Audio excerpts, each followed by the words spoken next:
नमस्कार विद्यार्थी मित्रांनो, स्टडी टाइम या आपल्या यूट्यूब चॅनलमध्ये तुमचं मनपूर्वक स्वागत। आज आपण इयत्ता 7वी जनरल सायन्स यामधील चॅप्टर 2 याचा एक्सरसाइज पाहणार आहोत। चला तर मग सुरू करूया आपल्या एक्सरसाइजला। त्यामधील पहिला क्वेश्चन आहे, give example of 3 plants that have. आपल्याला इथं काही प्लांट्स दिलेले आहे आणि त्याचे प्रत्येकाचे आपल्याला 3 उदाहरणे द्यायची आहेत। तर ती आपल्याला अशा प्रकारे मी व्यवस्थित लिहून दिलेली आहे, तुम्ही ती पाहून लिहू शकता।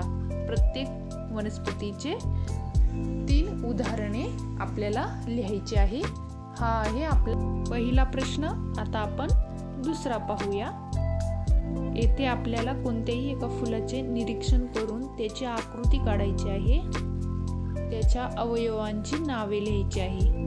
आपल्याला आपल्या टेक्स्ट बुक मध्ये ही अशी आकृती दिलेली आहे, तीही आपण लिहू शकतो आणि या जास्वंदीच्या फुलाचे आपण अशी माहिती लिहून घ्यायची।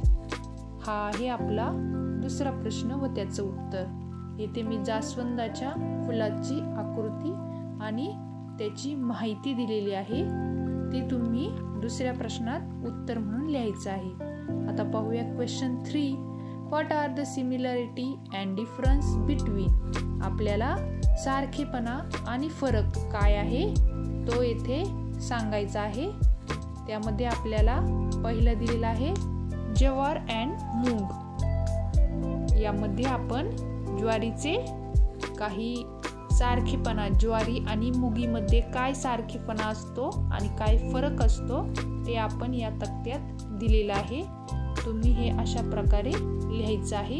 दुसरा आहे ओनियन अँड कॉरिएंडर। यामध्ये सारखेपणा काय आहे ते लिहायचं आहे आणि त्यानंतर त्यामध्ये फरक काय आहे तो पण लिहायचा आहे। आता पाहूया आपण पुढचा प्रश्न। त्याआधी मित्रांनो, चॅनलवर नवीन असाल तर चॅनलला सबस्क्राईब करायला विसरू नका। पुढचा आहे leaves of banana and mango. यामधील सारखेपणा आणि फरक तुम्हाला दिलेला आहे, तो व्यवस्थित लिहून घ्यायचा आहे।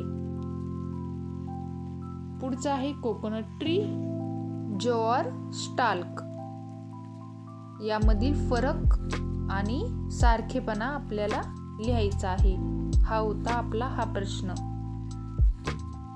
आता पाहूया 4, explain the following image in your on words. आपल्याला खाली हे चित्र दिलेले आहे, त्याचं स्पष्टीकरण आपल्या शब्दात लिहायचं आहे।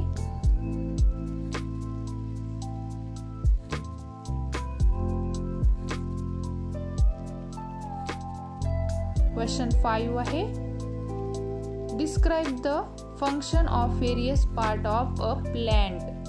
याचं उत्तर पाहूया आपण। येथे तुम्हाला वनस्पतीचे वेगवेगळे अवयव किंवा भाग दिलेले आहे आणि आपण त्याची माहिती ही अशा प्रकारे लिहायची आहे। फंक्शन ऑफ द स्टीम,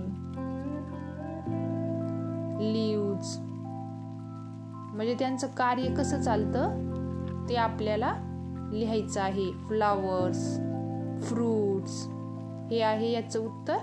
आता पाहूया क्वेश्चन 6। यामध्ये काही वनस्पतींच्या पानांची आपल्याला नावे लिहायची आहे। स्मूथ सरफेस म्हणजे ज्याचं पान हे मऊ आहे, कशाचं पान हे रफ आहे, त्याची नावे आणि त्याची माहिती आपल्याला या प्रश्नात लिहायची आहे। ती आपल्याला अशा प्रकारे उत्तर दिलेलं आहे, ते आपण व्यवस्थित वहीत लिहून घ्या। पुढचं आहे फाइंड द प्लांट पार्ट्स। येथे आपल्याला प्लांटचे काही पार्ट आहे ते शोधायचे आहे या तक्त्यातून। चला तर येथेच थांबू, परत भेटू पुढच्या स्वाध्यायात। तोपर्यंत धन्यवाद।